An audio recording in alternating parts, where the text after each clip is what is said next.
Welcome back to the RAAM Report. I'm Dave Toll here in our studio in Denver, Colorado. All of the action continues to hot up out in Annapolis as the celebration last night must have been amazing for the Austrian rider Christoph Strasser as he sets our world record not only in time across the country but with the average speed at 15.66. So we have a new platinum standard, and our first rider to finish after Christoph Strasser is Danny Wies. The Swiss riders across the line in 8 days, 21 hours. So Danny Wies, our second rider across the line, and we're anticipating as we go live at 8 o'clock Eastern time today that Rito Schoch will have already finished in third. He's actually, as we record, is out on course right now with about 40 miles of racing remaining.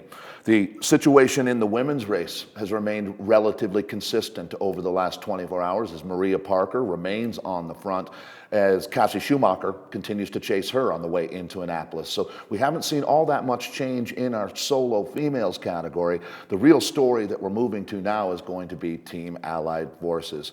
A little backstory on this squad is Allied Forces is an appropriate name, as all 8 members of this team are former military members, whether it was in the United Kingdom or the United States. It's actually 4 each.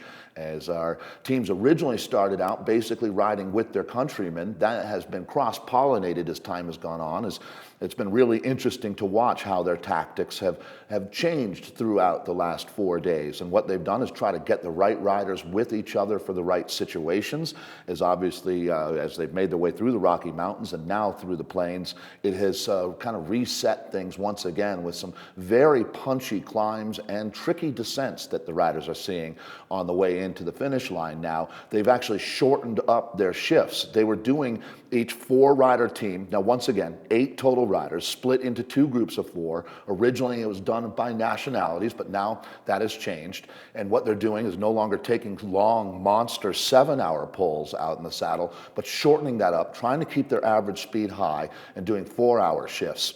We're anticipating that when they finish, and it's going to be, well, once again, as we go live, I think you're going to be on Live Tracker. I certainly know Team Viasat will, to see if this record is going to be broken. 5 days, 5 hours, 5 minutes, and it is going to be down to the seconds by the time that this one is done and dusted in Annapolis.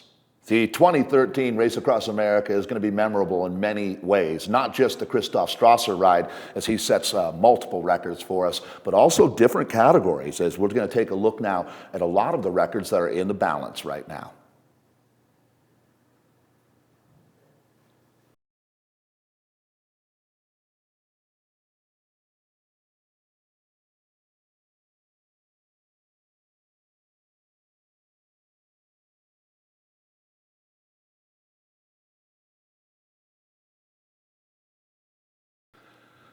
Well, this has really been a reinvigorated Race Across America in many ways. Not only our solo and our team competitors, but also the spectators and supporters that we've had along the way. We're going to check in with a young man in Indiana named Caleb who's gone above and beyond on the side of the road. Where you guys start, where you end, and then we got posters for people that drive by here to slow down for the bikers, just trying to be safe for the bikers and just trying to enjoy the time too. Yeah, because I love to see them coming through here, and I always like to cheer them on.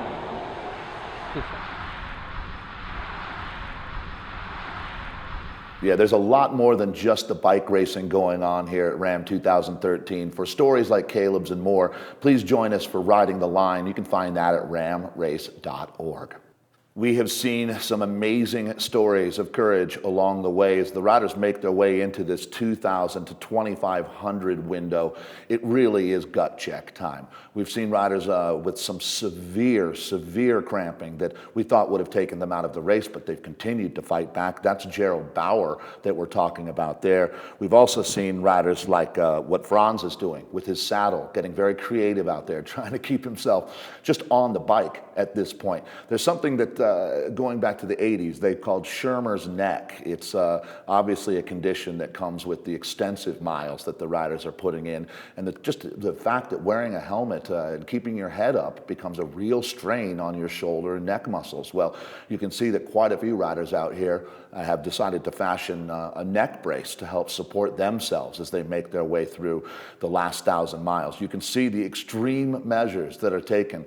It's not only winning the Race Across America, America that's impressive. In so many cases, it's the finishers that really, really leave us saying this event is like no other in the world.